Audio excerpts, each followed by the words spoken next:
پہلے تو میں ڈیمز کی بات کر لوں، اس کے بعد میں صرف بریفلی اس ڈاکیومنٹری کی بات کرتا ہوں. دیکھیں،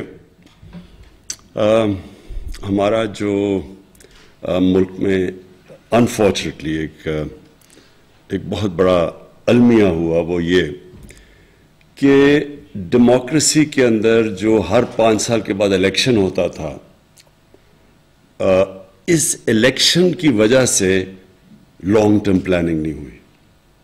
اور ڈیمز لانگ ٹرم پلاننگ ہوتی ہے، اور جو بھی ملک ترقی کرتا ہے وہ ہمیشہ لانگ ٹرم پلاننگ سے کرتا ہے.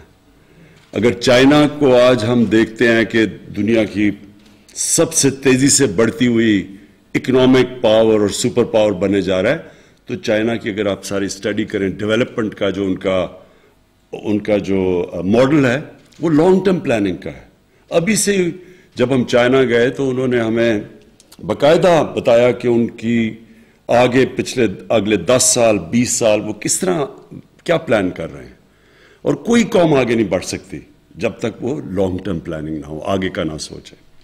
تو ہمارا بدقسمتی سے کیا ہوا ہے، 5 سال کی ٹرم ہوتی ہے، کوشش یہ ہوتی ہے کہ 5 سال کے بیچ میں جو بھی چیز کمپلیٹ ہو جائے تاکہ پبلک کو دکھائیں، پھر بہت زیادہ اربوں روپیہ اشتہاروں پہ خرچ کریں اور پھر اس کے اوپر الیکشن جیت جائیں. تو یہ جو ہمارا ایک ہینڈی کیپ آیا، اس نے بہت نقصان پہنچایا پاکستان کو. سب سے بڑا نقصان یہ پہنچایا کہ ہماری جو اویلیبل ہائیڈرو الیکٹریسٹی تھی وہ سستی بھی تھی، واٹر ریزروائرز بھی بن جانے تھے، ہماری ایگریکلچر کو بھی فائدہ ہونا تھا. بجائے اس کا سوچنے کے لیے وہ شارٹ ٹرم میں وہ ہم نے فیصلے کیے جس سے آج پاکستان کی جو بجلی ہم بناتے ہیں وہ سارے بر صغیر میں سب سے مہنگی بجلی ہے.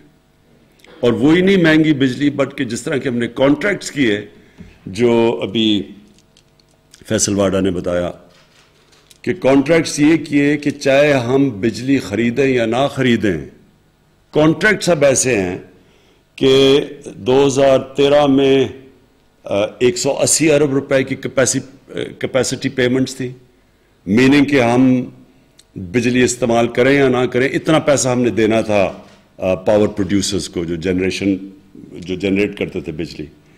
ہماری گورنمنٹ آئی، وہ اماؤنٹ پہنچ گیا، جو نئے پلانٹس آئے جنریشن میں تو وہ پہنچ گیا 500 ارب پہ. اور 2023 میں 1500 ارب روپیہ ہم خرچ کریں گے بجلی کے کیپیسٹی پیمنٹس پہ، چاہے ہم وہ بجلی استعمال کریں یا نہ کریں. تو اس کا بھی ایک پرابلم ہے. پرابلم یہ ہے کہ ہماری سردیوں اور گرمیوں میں جو بجلی ہم استعمال کرتے ہیں اس میں بہت فرق ہے. گرمیوں میں ہماری اس وقت بجلی اگر 24,000 میگا واٹ کے ارد گرد استعمال ہوتی ہے تو سردیوں میں وہ گر کے آ جاتی ہے 8 یا 9,000 پہ. تو اس کا مطلب یہ ہے کہ اگر سردیوں میں ہم بجلی نہیں استعمال کریں، پیسے پھر بھی ہم نے دینے ہیں. اس کی وجہ سے بجلی مہنگی ہو گئی ہے. اور پھر کئی کانٹریکٹس ہم نے کیے جس میں ہم نے بڑی مہنگی بجلی کانٹریکٹ کی دنیا کی مقابلے میں.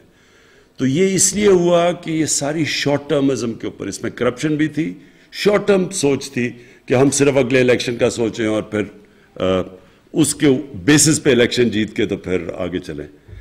یہ جو ڈیمز ہم نے 50 سال کے بعد فیصلہ کیا 2 بڑے ڈیمز بنانے میں، جس میں مومند ڈیم پرابلی جلدی بھی بن جائے گا اور اس کا بہت بڑا امپیکٹ پڑے گا پشاور کے اوپر اور پانی واٹر سپلائی کے اوپر. پانی کے آگے ہمیں جو پرابلمز ہوں گے اور بجلی بھی بن جائے گی. یہ 50 سال کے بعد 2 ڈیمز بڑے بن رہے ہیں. اس سے پہلے ہمارے پاس تھے تربیلا اور منگلا، ہماری زندگی میں وہ بنے تھے. اور اس کے بعد کوئی ڈیمز نہیں بنے، حالانکہ پاکستان کا جو ہائیڈرو الیکٹریسٹی کا پوٹینشیل ہے وہ ہم سمجھتے ہیں تقریباً 50,000 میگا واٹ، 70,000 میگا واٹ کا پوٹینشیل تھا، جو کہ اگر ہم ٹائم ٹو ٹائم ڈیمز بناتے رہتے تو آج ہم اس سچویشن میں نہ ہوتے کہ ہماری جو انڈسٹری ہے اگر ہم اس کو سبسڈائز نہ کریں تو وہ مقابلہ ہی نہیں کر سکتی ہندوستان اور بنگلہ دیش کی انڈسٹری کا، کیونکہ وہاں کے بجلی کے ریٹس ہمارے سے کم ہیں. مجھے دوسری چیز اس کی یہ جو دو ہم بڑے پروجیکٹس کر رہے ہیں، اس کی کلین انرجی، ہائیڈرو الیکٹریسٹی صاف انرجی ہے، جو کہ آج کل کلائمیٹ چینج کے اندر بہت میٹر کرتی ہے. اور ہم پاکستان، سب کو پتہ ہے کہ ہم بڑے ونربل ہیں کلائمیٹ چینج. پاکستان کوئی دنیا کے 8 یا 9 نمبر پہ پاکستان کا ہے جو کہ سب سے زیادہ ونربل ہے کلائمیٹ چینج پہ. تو ایک تو ہمارے لیے یہ بڑا امپورٹنٹ تھا کہ ہم کلین انرجی لے کے آئیں. دوسری چیز واٹر ریزروائر، جو کہ پانی بہت بڑا ایشو ہے. پاکستان ایک وہ ملک ہے جدھر آگے پانی کے ہمیں بڑے مسئلے مسائل آئیں گے، تو اس کی واٹر کی کنزرویشن اور ریزروائرز بنانا وہ ہماری بہت بڑی ضرورت تھی. تو دوسرا یہ کہ ہم پانی کو بھی پرزرو کر لیں گے، اور پھر اس کا امپیکٹ ایگریکلچر کے اوپر پڑے گا. تو میں اس لیے اس کے اوپر سٹریس کرنا چاہتا ہوں کہ یہ صرف اور صرف شارٹ ٹرم سوچ کی وجہ سے ہم نے وہ کام نہیں کیے، وہ پروجیکٹس نہیں بنائے جو کہ پاکستان کو، اگر 60s میں ہم بڑی تیزی سے آگے بڑھ رہے تھے تو ہمارے پاس سب سے سستی بجلی تھی، اور اس سستی بجلی سے ہماری انڈسٹری چل رہی تھی، اور بڑی دیر تک ہم اس ملک کو بڑا فائدہ ہوا سستی بجلی سے. لیکن جب 90s میں آ کے یہ جو تباہی مچی، اور پھر یہ جو ڈیکیڈ آف ڈارکنس ہے، یہ جو 2008 سے 2018 تک، جس کے اندر سارے ادارے تباہ ہوئے اور سارا جو پاکستان کے قرضے بڑھے، اور جو آج ہم سب کچھ ہمارے اوپر بوجھ پڑا ہوا ہے وہ پچھلے 10 سال کی قرضوں کا پڑا ہوا، سود دینا پڑتا ہے. میں صرف ایک لوگوں کے سامنے رکھ دوں، کیونکہ ہمیں بار بار میں سنتا ہوں جی کہ آپ نے بڑے قرضے بڑھا دیے پاکستان کے، ہمارے جو مخالف کہتے ہیں.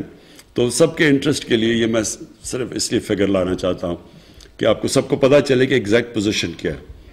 ہماری جو گورنمنٹ آئی تھی تو جو پاکستان کی لائبلٹیز تھی وہ 30,000 ارب تھیں، اور جو پاکستان کے اوپر قرضے چڑھے ہوئے تھے وہ 25,000 ارب تھے. تو جب سے ہماری گورنمنٹ آئی ہے 2.5 سال میں، وہ 25,000 ارب سے قرضے گئے 36,000 ارب پہ. 11,000 ارب کے قرضے ہمارے دور میں بڑھے ہیں. لیکن اس کی بریک ڈاؤن آپ سب کو دے دوں.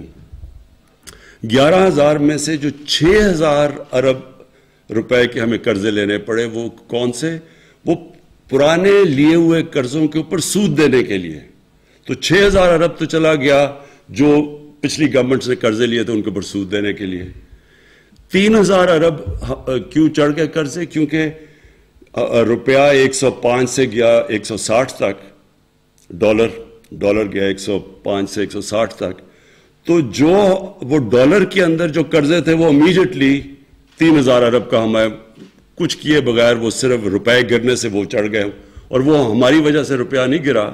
روپیہ اس لیے گرا کہ جب ہمیں گورنمنٹ ملی تھی تو 60 ارب ڈالر کی امپورٹس تھی اور 20 ارب ڈالر کی ایکسپورٹس تھی.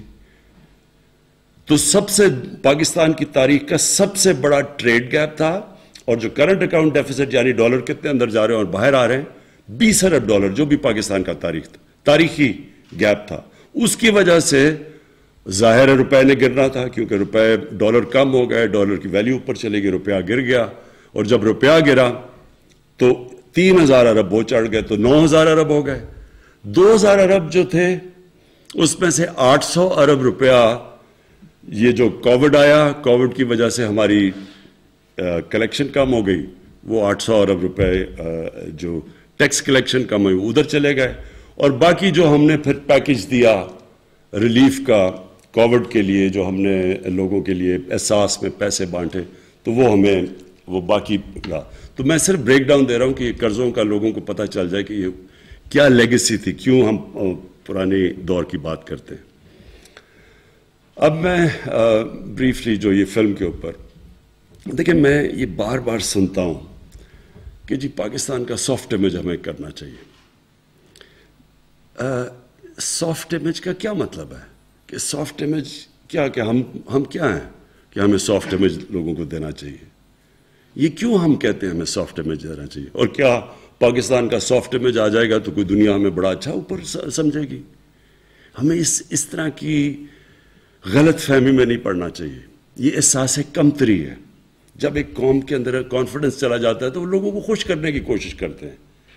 ہمیں کبھی سوچنا نہیں چاہیے کہ ہم کچھ کریں گے. اگر مغرب چاہتی ہے کہ جی جو پچھلے جنرل مشرف کے دور میں جی انلائٹنڈ ماڈریشن, یہ ہم نے زندگی میں پہلی دفعہ لفظ سنا تھا, انلائٹنڈ ماڈریشن.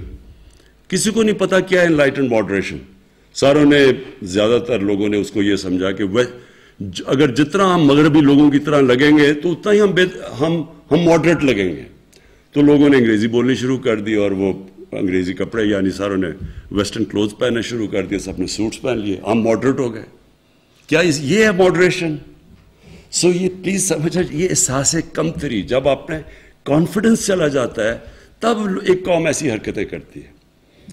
ہمیں صرف ایک امیج پروموٹ کرنا ہے, ایک خوددار قوم جو اپنے پیر پہ کھڑی ہے, جس میں اپنے اندر کانفیڈنس ہے, جو بلیو کرتی ہے, اپنے فیوچر کے اندر بلیو کرتی ہے, وہ کسی کے اوپر ریلائی نہیں کرتی, کسی سے قرض یا بھیک نہیں مانگتی, تب دنیا عزت کرتی ہے. آپ ایک چیز یاد رکھ لیں کہ عزت تو اس انسان کی ہوتی ہے جو خوددار ہوتا ہے. آپ ایکسپیریمنٹ کر لیں, غریب سے غریب آدمی ہوگا جس میں غیرت اور خودداری ہوگی, آپ اس کی عزت کریں گے. امیر سے امیر آدمی بھی جھکا ہوا ہوگا, کوئی دنیا میں اس کی عزت نہیں کرتا. تو ہمیں جس طرف جانا ہے, ایک خوددار پاکستان کی طرف جانا ہے, اور پھر جو بڑی سوچ رکھنے والا ملک ہو. دیکھیں, قومیں وہ بڑھتی ہیں جو بڑی سوچ رکھتی ہیں. انسان وہ بڑا ہوتا ہے جس کی سوچ بڑی ہوتی ہے. جو سوچتا ہی تھوڑا سا ہے, چھوٹی اس کی ڈریمز ہی تھوڑی سی ہیں, تو وہ کبھی بڑا انسان نہیں بنتا. کبھی اگر مثلا میں نے کرکٹر بننا ہے, تو اگر میری ڈریم ہے کلب کرکٹر ہی بننے کی ہے تو میں وہی بنوں گا. جتنی میری ڈریم بڑی ہوگی اتنی میری ایسپریشنز ہوں گی, اتنے اوپر جاؤں گا. تو قوم کو یہ نہیں سوچنا چاہیے کہ ہم دنیا کو خوش کرتے پہلے جی سافٹ امیج بتائیں جی ہم بھی بڑے. یہ ایسی پہلے ہم نے غلطی کی, کسی کی جنگ میں ہم نے شرکت کی, ہماری وہ جنگ ہی نہیں تھی, ہمیں اس پہ کبھی جانا ہی نہیں چاہیے تھا. پاکستان کا کیا تعلق تھا 9/11 کے ساتھ؟ ہم ان کی وجہ سے ان کو پریشر میں آ کے تو ہم ان کی جنگ میں شرکت کر گئے. جنگ میں شرکت کر کے کیا ہوا؟ پہلے ہم نے 80s کے اندر ان کی جنگ میں شرکت کر کے جہاد کو گلوریفائی کر دیا. مجاہدین وہ لوگ تھے جو کہ ہیروز تھے. رونلڈ ریگن نے مجاہدین کو کہا کہ وہ بڑے, ان کی امریکہ میں بلا کے خراج تحسین پیش کی ان کو. پھر جب 9/11 کے بعد آئے تو انہی لوگوں کو ہم نے ٹیررسٹ کہہ کے ان کے پیچھے, ان کے کہنے پہ ان کے پیچھے چلے گئے. تو ملک کو تو بہت ایک بھاری اس کا نقصان اٹھانا پڑنا تھا. تو ہم یہ نہ کہیں کہ ہم کیونکہ ہمیں وہ دہشت گرد کہنا شروع ہو گئے تو ہم اپنا سافٹ امیج کریں.